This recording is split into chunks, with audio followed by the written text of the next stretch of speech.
Originaires d'Asie, de France, voire de Châteauroux, dans cette animalerie, des milliers d'animaux à la recherche d'un compagnon. Je peux vous renseigner peut-être? Oui, on voulait des renseignements sur les hamsters en fait. Oui. Vous en avez déjà eu? On n'en a jamais eu en fait. Jamais de hamster, mais Margot et Camille possèdent déjà un lapin.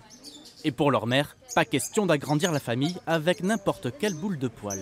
Nous, on a déjà un petit lapin, effectivement, et c'était important dans le choix. On est allé plutôt vers un éleveur pour avoir cette traçabilité, de savoir d'où il venait. Ça joue derrière pour sa santé.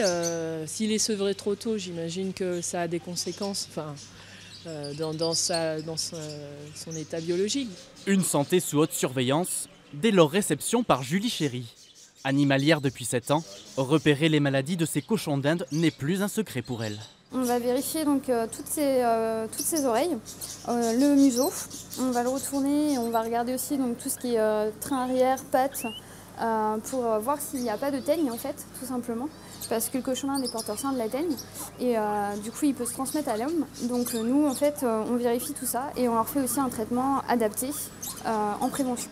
Des soins quotidiens, un contrôle mensuel de chaque animal par un vétérinaire pour un objectif, 0 maladie.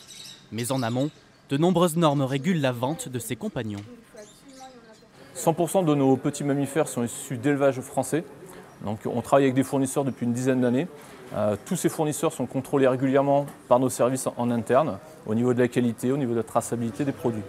Ça répond à un cahier des charges et des normes au niveau de la législation française. Tous les particuliers n'achètent pas leurs compagnons dans des animaleries au risque de ne pas respecter la loi. En Centre-Val de Loire, les propriétaires de 66 chiens et chats importés illégalement s'exposent à de lourdes poursuites. Jusqu'à 300 000 € d'amende, 2 ans de prison, mise en quarantaine, voire euthanasie de l'animal.